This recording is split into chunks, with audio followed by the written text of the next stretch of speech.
যায় যদি যাক প্রাণ, হীরক রাজাই ভগবান। শেখ হাসিনা যাই বলুক না কেন, ওইটাই আসমানি কিতাবের বাণীর মতো সত্য তাদের কাছে, আওয়ামী লীগের নেতাদের কাছে। ওবায়দুল কাদেরকে ধন্যবাদ জানাই যে যদি তিনি মিন করে ওই কথাটি বলে থাকেন, মন থেকে বলে থাকেন যে জেনারেল আজিজ কিংবা বেনজির, সাবেক পুলিশ প্রধান, সেনা প্রধান যাই হোক না কেন, তাদের অপকর্মের দায় সরকার নেবে না, এই কথা যদি তিনি মনে প্রাণে বিশ্বাস করে বলে থাকেন তাহলে আমি ধন্যবাদ জানাই। আর যদি অভিনয়ের জন্য, জনগণকে ধোঁকা দেওয়ার জন্য, আইওসের জন্য বলে থাকেন তাহলে আমি ঘৃণা প্রকাশ করছি, আমি ধিক্কার জানাচ্ছি। কারণ এই পুলিশ প্রধান বেনজির, যার নাই কোনো নজির, আসলেই উনি বেনজির। তো এই বেনজিরকে পুলিশ প্রধান কে বানিয়েছে? ধাপে ধাপে প্রমোশন দিয়ে ঢাকা মেট্রোপলিটনের এই ডিএমপির কমিশনার, র্যাবের প্রধান, তারপরে পুলিশ প্রধান কে বানিয়েছে? শেখ হাসিনা বানিয়েছে। কাজে এই বেনজিরের অপকর্মের দায় শেখ হাসিনাও এড়াতে পারেন না। একইভাবে এই পুরান ঢাকার সন্ত্রাসী পরিবারের সন্তান, যার গোষ্ঠী শুদ্ধ সন্ত্রাস, আপন ভাইয়েরা সন্ত্রাস, খুনি, 90-এর দশকে 7 স্টার গ্রুপ, 5 স্টার গ্রুপ, বিভিন্ন সন্ত্রাসী গ্রুপ যারা নিয়ন্ত্রণ করত এই আজিজ পরিবার, সেই পরিবার থেকে প্রধানমন্ত্রী সেনা প্রধান নিয়োগ দিয়ে তার রুচি এবং তার মানসিকতার বহিঃপ্রকাশ করেছেন। আজিজকে কে সেনা প্রদান করেছে? এই সরকার প্রধান, এই শেখ হাসিনা সেনা প্রদান করেছে। কাজেই তাদের মানসিকতায় যে লুটপাট, গুম, খুন, সেটা তো তারা উচ্চ পদে খুনি, লুটেরা, দুর্বৃত্তদেরকে বসিয়ে প্রমাণ করেছে।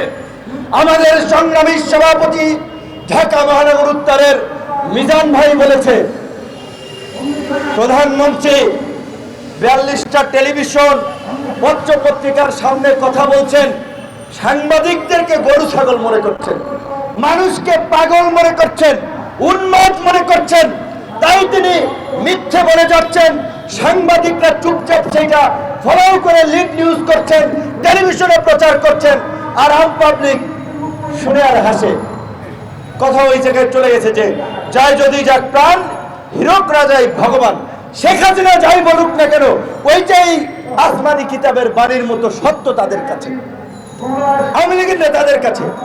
এবং তিনি প্রতিনিয়তই এই ভোট ও নির্বাচন নিয়ে মিথ্যাচার করে যাচ্ছেন, জনগণের সঙ্গে ইচ্ছামি করে যাচ্ছেন যে জনগণ আমাদেরকে ভোট দিয়েছে, আমরা এদেশে জনগণের ভোটের অধিকার ফিরিয়ে দিয়েছি, বাতের অধিকার ফিরিয়ে দিয়েছি, আওয়ামী লীগ না থাকলে দেশে উন্নয়ন হয় না, এই সমস্ত ফালতু কথা বলে বেড়াচ্ছেন, ইচ্ছামির কথা বলে বেড়াচ্ছেন একটা দেশের প্রধানমন্ত্রী, এবং রাষ্ট্রীয় মস্করা করছে।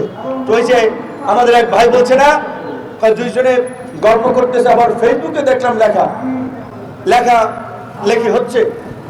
একজনে জিজ্ঞেস, ভাই দেশের অবস্থা কি? দেশের অবস্থা জেলখানার মতো। কেমন? জেলখানায় আজান দেয় ছিনতাইকারী, ইকামতি করে চোর, নামাজ পড়ায় খুনি, তাই না? জেলখানায় তো ম্যাক্সিমাম অপরাধীরাই জেলখানায় তাদের সাজা হয়, তারা থাকে।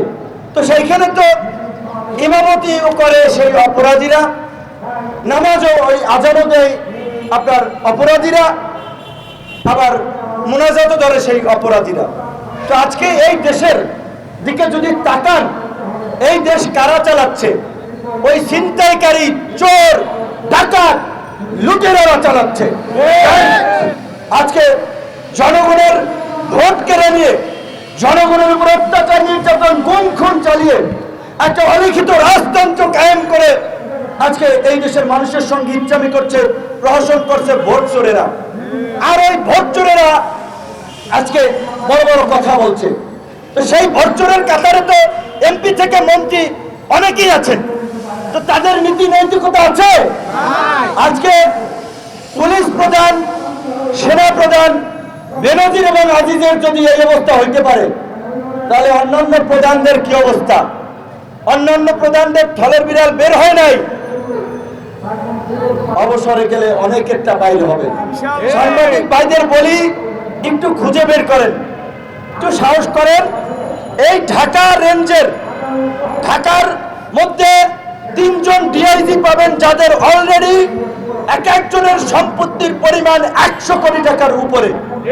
যদি আপনাদের তথ্য লাগে আমার কাছ থেকে ক্লু নিয়ে নিন, আলরাজিতে আমি বসি, 3 জন ডিআইজির তথ্য আমি দেব। কিন্তু এই রকমের 3 জন ডিআইজি না, অনেক ডিআইজি আছে। তো আজকে ওই যে আমাদের সেক্রেটারি সাহেব যেটা বলছিলেন, দুঃখ লাগে, সবাই বিবেকহীন হয়ে যাচ্ছে। যে রিক্সাওয়ালা ভাইরা বক্তব্য শুনছে তাদেরকে সরাই দিচ্ছে কে? ধরেন একজন কনস্টেবলের বেতন কয় টাকা? বলা চলে রিক্সাওয়ালা ভাইয়ের চেয়ে তার ইনকাম কম, সত্য মানতে হবে। রিক্সাওয়ালা ভাই যদি গায়ে খাটে 500-700 টাকা ইনকাম করতে পারে, ধরেন 1020 টাকা মাসে থাকে। একজন পুলিশের কনস্টেবলের শুরুর দিকে যারা ঢোকে তাদের বেতনও কিন্তু 20,000 টাকা না। এখন ঘুষ না খাইলে বলেন, এই যে পুলিশ আইন শৃঙ্খলা বাহিনী, তিনি একজন পুলিশ সদস্য, তার মর্যাদাটা আছে এই সমাজে কোথায়? একজন কনস্টেবল এই ঢাকা শহরে বাসা ভাড়া দিয়া বউ বাচ্চা নিয়ে থাকার মতো কোনো অবস্থা আছে? ডিআইজিরা তো মালপানি কামাইতেছে 100 কোটি টাকা, বেনজির কামাইছে 1000 কোটি টাকা, আর ওই যে কনস্টেবল এসআই তারা কিন্তু বউ বাচ্চা নিয়েও ঢাকায় থাকতে পারে না। নিশ্চয়ই সব পুলিশ খারাপ না। আর্মির এই আজিজরা ক্ষমতার দাপট দেখিয়ে খুনি ভাইদেরকে রাষ্ট্রপতিকে ম্যানেজ করে মাফ করাইছে, দেশ থেকে পার করাই দিছে। তারা ব্যবসায়ী, তারা জনপ্রতিনিধি হয়ে গেছে অনেকে, কিন্তু অনেক যারা সৎ অফিসার আছে তারা খুব কষ্টে জীবনযাপন করছে। নিশ্চয়ই সব জায়গায় ভালো মন্দ আছে।